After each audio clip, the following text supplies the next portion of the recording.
Hey, Halloween's just around the corner, so we're going to talk about a couple of quick horror stories here that I've experienced on the road. I'm going to be discussing a couple of things that I've seen, and it's pretty graphic. So just be warned. First one, worst accident I ever seen.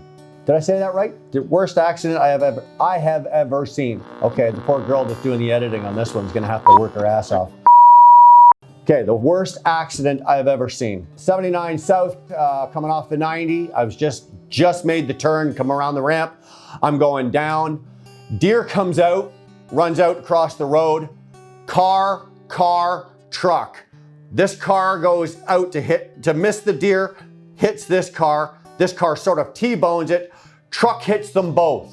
The truck actually went up over the back of one car, onto the second car, crushed and killed 4 people right in front of my eyes. I was right there. It was like I'm looking at you. It just right there. Scariest, creepiest, shittiest thing I've ever seen. It took me probably 4 days to get my nerve back after seeing that. Now this all happened right in front of me.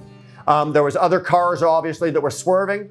I was back far enough that I wasn't in danger of hitting anything else, but worst thing I've ever seen was 4 people die in a second. In a second, so in 1 second, that's all it took.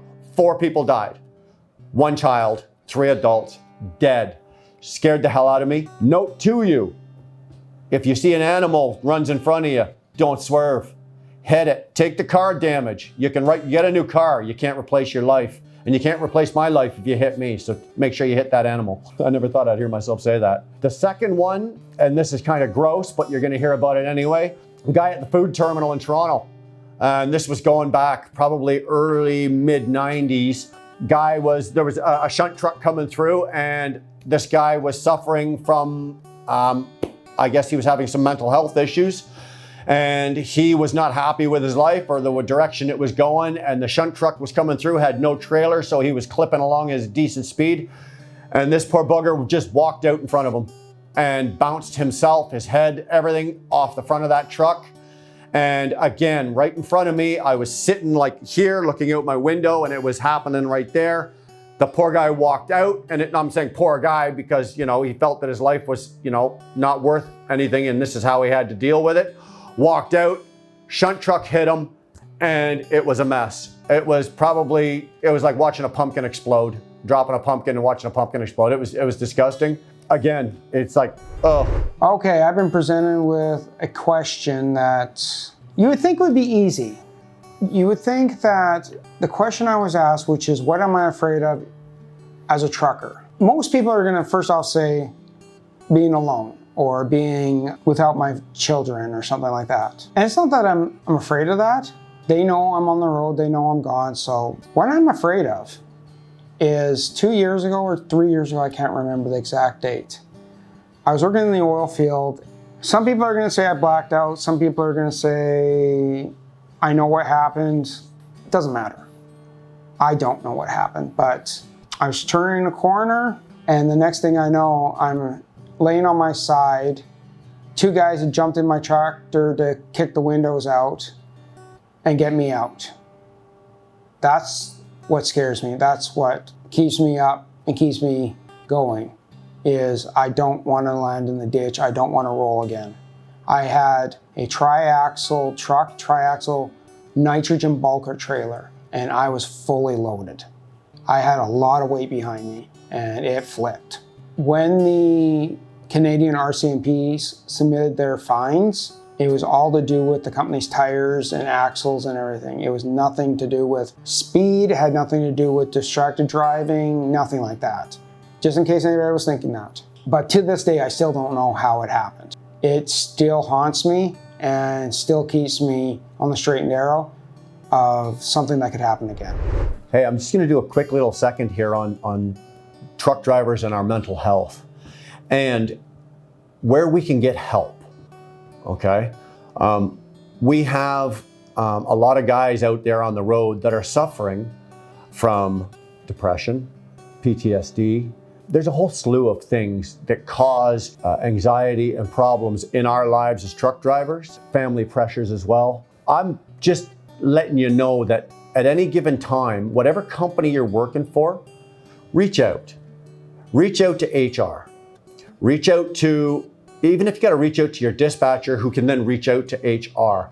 There's always a solution. There's always a direction you can go. Nothing is hopeless. I've seen some of the nastiest things in life while on the road. I've seen people treat each other horribly. But more worse than that is what I've seen how people treat themselves while they're on the road as truck drivers and just people in general. Because, you know, as a driver, we go everywhere, we see everything.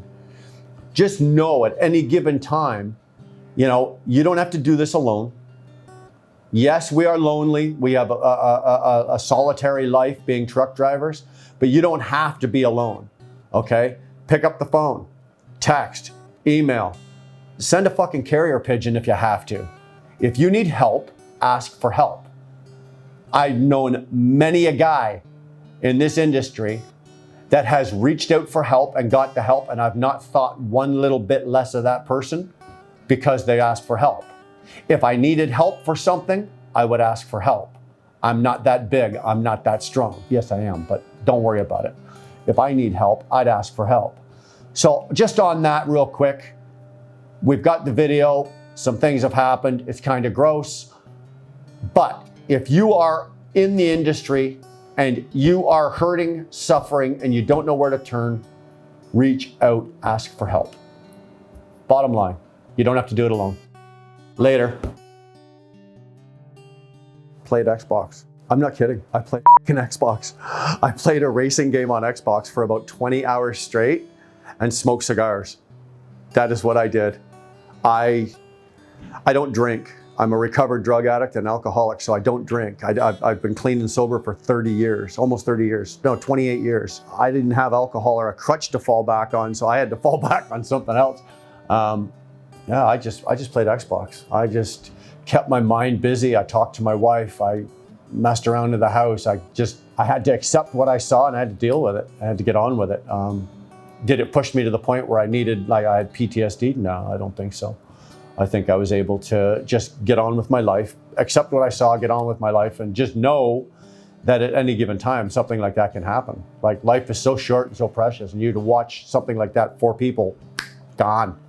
That's how short, that's how quick it happens. So I didn't do a whole lot. I just needed some time to myself to recover my feelings, to identify what I saw, identify how I felt, accept it, and basically go on with it. And eat 40 bags of Doritos a day. If something up, just keep the camera, you just keep it rolling.